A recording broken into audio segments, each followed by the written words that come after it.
The United States of Gay America.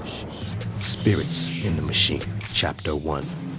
Something about the music. Music. Some call it the universal language.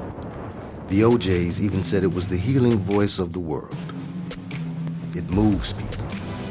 This ancient science of numbers and tones has always had a place of reverence and mystique among mankind's pursuits.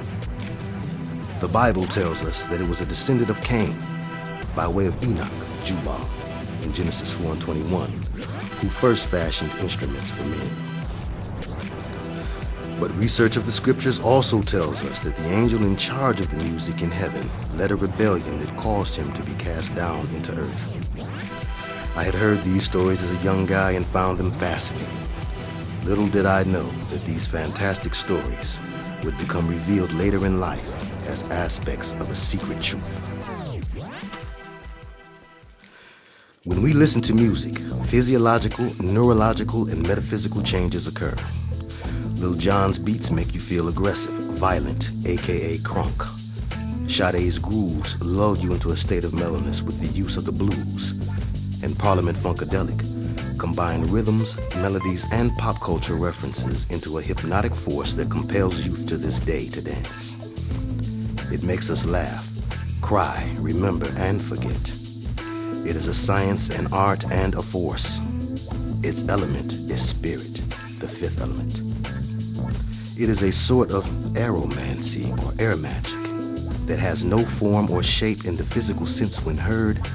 However, its low frequencies can be felt in the chest and the hips, while its highs, i.e. Kool and the Gang, Summer Madness, or Ohio Players' Funky Worm, its highs reach the higher regions of the body, heading straight to the brain.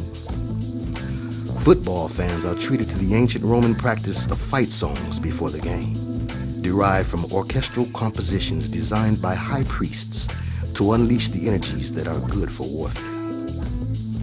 The familiar police siren meaning enchantress, plays notes that produce confusion and disorientation. The U.S. government has admittedly produced weaponry that is based off of sound frequency and harmonics. The HAARP, or HARP project, located in Alaska, is a thoroughly researched and reported on sound wave weapons system. Researchers and scientists in related fields have evidence to support claims that this electronic sound wave impulse can be used to affect moods. The Old Testament tells us how David played the harp for King Saul in order to soothe the king's foul mood.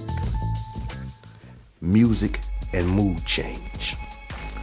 Now, with absolutely no agenda whatsoever, music has the quality and ability to be able to affect mood, thinking, emotion, and other physiological responses.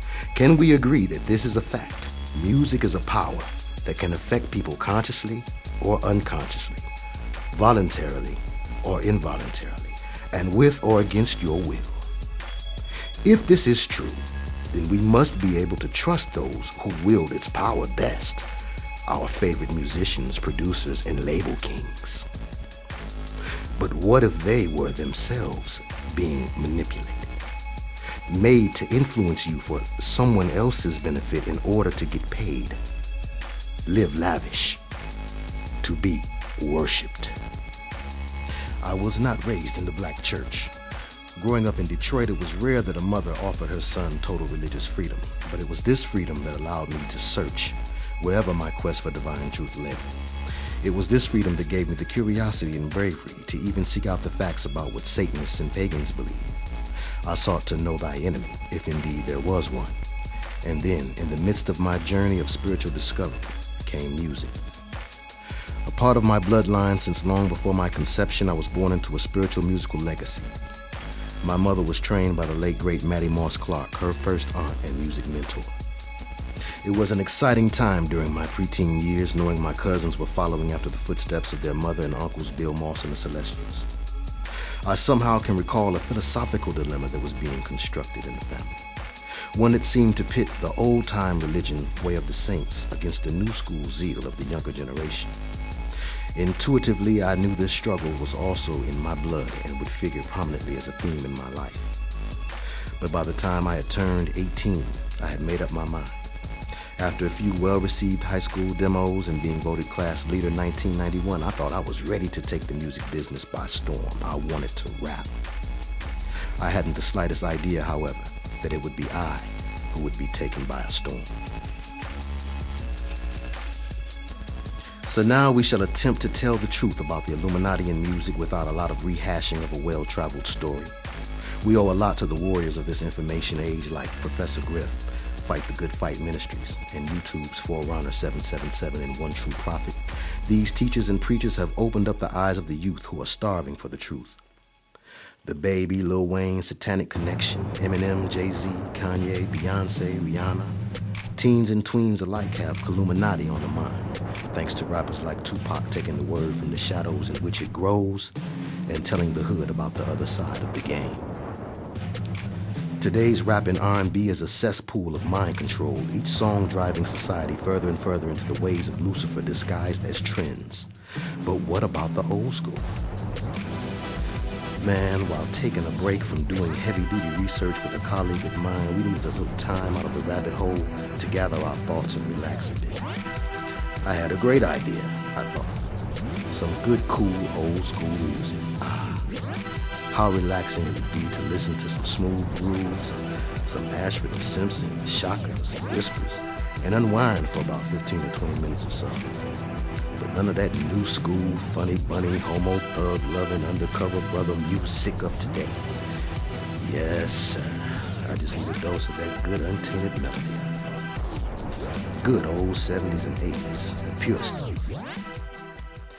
And as It Seems to Hang On began to bang on, I went from being lost in thought to now concentrating on, what is she saying? And then, what is they talking about? And suddenly then I was reminded of the nature of the beast, everywhere and subtle, more subtle than any of the beasts of the field. Genesis 3, chapter 1. In ancient times, such as the days of Noah, civilizations of people marked time, historic and religious events, as well as made predictions about behavior, of the weather, and of the people being born, by way of the movement of the stars. In some cultures, this way of life took on the characteristics of religious worship, astrology, astralism, derived from the scientific practice of astronomy. The prophets of the Bible warned against this worship in magic. One such culture that represented this mysterious religion was ancient Babylon. This particular civilization just so happens to have been the one in power in the days of Noah. It was a cult of fallen angel sex magic.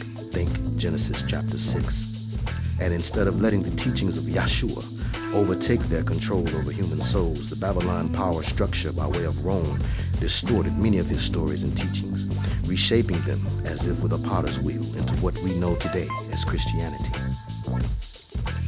This is the same star worship, Lucifer worship, sun worship of Babylon disguised as church.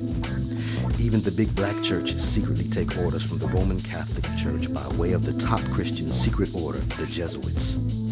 The Roman Catholic Church is a pagan-based institution